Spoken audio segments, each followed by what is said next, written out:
previous example has been beneficial to all of us, we've understood it. That was taken from example 1 in my slide. Now the interesting thing is to know how to get the limits of the integration for general regions. As to how to compute triple integrals, it goes the same way as we would have been handling a rectangular domain. But I realize that for general regions, we have to figure out what these limits of integrals are. So I've done example 1. If you should solve it in, let me see if I have the, if you solve it in any of these 3 forms, you should have the answer to be 32 on 3. So it means any of the triple integrals you use. Now let me take example 2. So I have example 2 and then example 3 from my slide.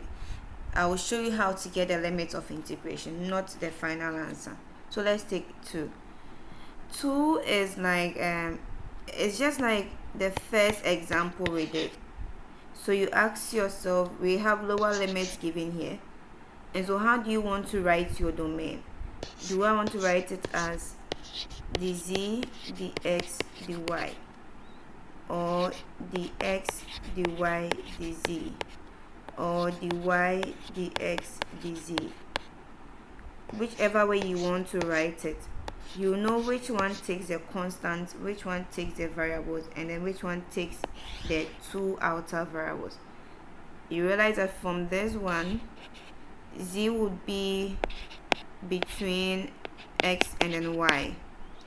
Y would be a function of x only, and then x, okay, sorry, that is not the right thing. X will be a function of y, and then y will be some constants. If I move here, it means x should be a variable of x and z, y should be a function of z, and then z would take the constant. In the last scenario, y will be a function of my x and then z. X will depend on z, and then z will be some constant. You know, you can rewrite these ones again as dy dx here. I can have it as dz dy here, and here as dz dx.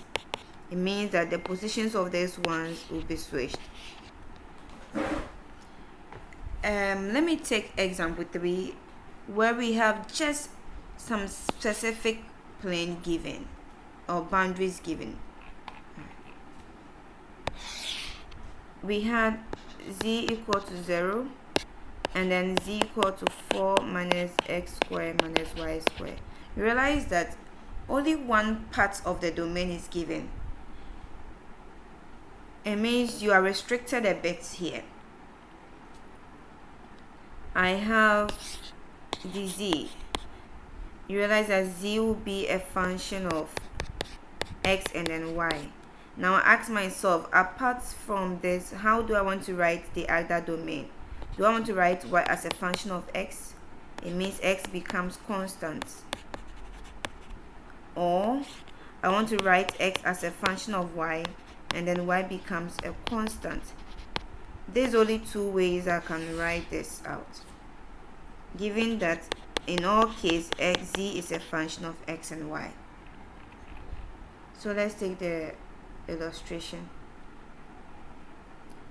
If I take z equal to 4 minus x squared minus y squared, I want to solve it in all cases, so I can expand this here. If I set z to 0, then I can find this one. It means I want to make y the subject here. Y squared will be equal to 4 minus x squared, and hence y will be equal to plus or minus square root of 4 x squared. If I want x only, it means I set y to some 0, and I square both sides. You realize that you have x squared should be equal to 4, and hence x is equal to plus or minus 4. This means that my integral, if I take negative 4 to 4 as the outer, I'll have negative square root of 4 minus s squared to some positive square root of 4 minus s squared for the y, and then the z comes as 0 to the points given of my domain or the function dz, dy, dx. Alright, so that is for the first part. Now let's move here.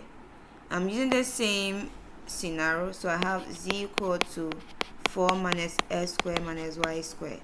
If I set z to 0, then it means I have to find x in terms of y. I have to make x a subject. I'll have x squared equal to 4 minus y squared. It means x is equal to plus or minus square root of 4 minus y squared. If I set x to 0, I can find y, where y squared will be equal to 4. That is squaring both sides, and hence y is equal to plus or minus 4. This means I will rewrite this integral as negative 4 to 4 for the y part. X part takes negative square root of 4 minus y squared, square root of 4 minus y squared, and then 0 to the actual function given, 4 minus s squared minus y squared. So this is dz, dx, and here dy as the constant. This is the two ways to solve the problem based on just the domain given, which is this two.